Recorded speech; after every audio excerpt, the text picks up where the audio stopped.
ሰላም እንዴት ናችሁ? እንግዲህ የኢትዮጵያ አትሌቲክስ ፌዴሬሽን የተለያዩ እንቅስቃሴዎችን መጀመሩን እያየን ነው። በዚህም በዛም በአንድ በኩል የመጀመሪያ እርምጃ ያደረገው የጽህፈት ቤት ኃላፊ መቀየርን ነው። አሁን ደግሞ ከባለድርሻ አካላት ጋር እየተወያየ መሆኑን የሚያሳዩ መረጃዎችን እያየን ነው። በፌዴሬሽኑ ድረገጽ ላይ የመጀመሪያው ነገር የቶኪዮ 2025 የዓለም ሻምፒዮና ውጤትና አጠቃላይ እንቅስቃሴውን እየገመገመ እንደሆነ በዚህ በተቀመጠው መረጃ ላይ ለማየት ሞክሬያለሁኝ። በዋናነት እንግዲህ እንደዚህ አይነት መድረኮች የተለመዱ ናቸው። በነገራችን ላይ ጥሩ ውጤት ይመጣ በነበረበትም ጊዜ ከውድድር መልስ የነበረውን ሂደት ሪፖርት የማቅረብ የነበሩ ክፍተቶችን መገምገም የመሳሰሉ ነገሮች ይደረጉ ነበረ። አሁን በዚህ መድረክ ላይ ምንም የተለየ ነገር እኔ አልተመለከትኩም እውነት ለመናገር እና ደግሞ በዋናነት የኢፌዴሪ ስፖርት ኮሚሽን አስተባባሪነት ምናምን ነው የሚለው ሞር የመንግስታዊ ተቋማት አስተባባሪነት እንቅስቃሴ ምናምን ይታያል። በዋናነት ግን ሙያተኞችን ሰርክል ያደረገ በስራ አስፈጻሚ አካላት መዋቅር ውስጥ ሆኖ በቀጥታ ሲሪየስ የሆነ ግምገማ አድርጎ ከዛ ወደ መዋቅር ለውጥና የአሰራር ለውጥ መግባት ይመስለኛል ለውጥ ሊያመጣ የሚችለው። ምክንያቱም የስራ አስፈጻሚ ኮሚቴ አባላት ብዙ ነገሩን በስራ አስፈጻሚ ነው መወሰንም መቀየርም የሚችለው። ይሄ የመንግስት ጣልቃ ገብነት የመንግስት ተቋማት የፌዴራል ስፖርት ኮሚሽንና የሚለው ነገር በጀት የማቅረብ ፋሲሊቲ የመስጠት እንደዚህ የመሳሰሉት ነገሮች ካልሆነ በስተቀር ይሄ በአመራር ውሳኔ ሰጭነት እንደዚህ ሪፎርሙን እንደዚህ አድርጎ እንዲህ በዛ አይነት ቀጥተኛ ተሳትፎ ውስጥ ሊኖር አይገባም፣ መኖርም የለበትም። ስለዚህ በቀጥታ ወደ እርምጃ መግባት ነው የሚያስፈልገው።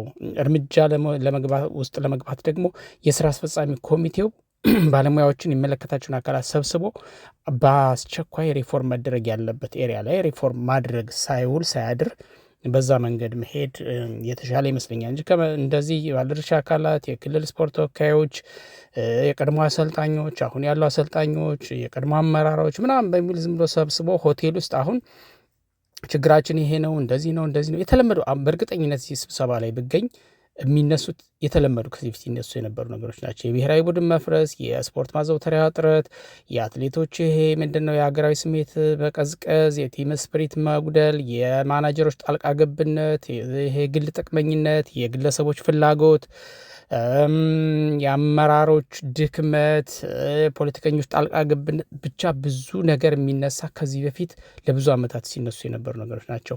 በዚህ መድረክ ላይ ግን ደስ የሚለው ነገር ብዙ ባለሙያዎችን ተመልክቻለሁ። ለምሳሌ እነ ሀጂ አይዴሎ፣ እነ ዶክተር ይልማ በርታ፣ እነ የቀድሞ እነ ዱቤ ጅሎ፣ ብዙ አሰልጣኞችን እዚህ አይቻለሁ። እነ ሁሴን ሽቦ፣ እነ አበበ መኮንን ብዙዎቹን አይቻለሁ እዚህና በእርግጠኝነት እነ ተሾመ ከበደ የቅርብ ጊዜ አሰልጣኝ ነው። አሁንም አክቲቭ የሆነ ሰው ነው፣ ግን በጣም ጎበዝ ሰው ነው። እነ ካሱ አለማየሁ በጣም ብዙዎቹ እነ እሸቱ ቱራ የቀድሞ የ3000 መሰናክል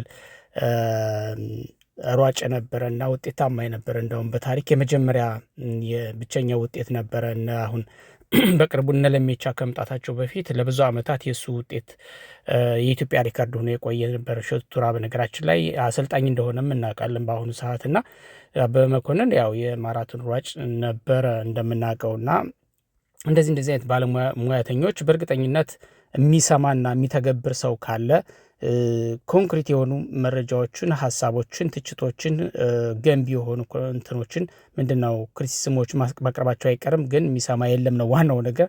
እስኪ ከስብሰባ መለስ ወደ ተግባራዊ እርምጃ መግባት ነው የሚሻለው የሚል ሀሳብ ለመሰንዘር ነው።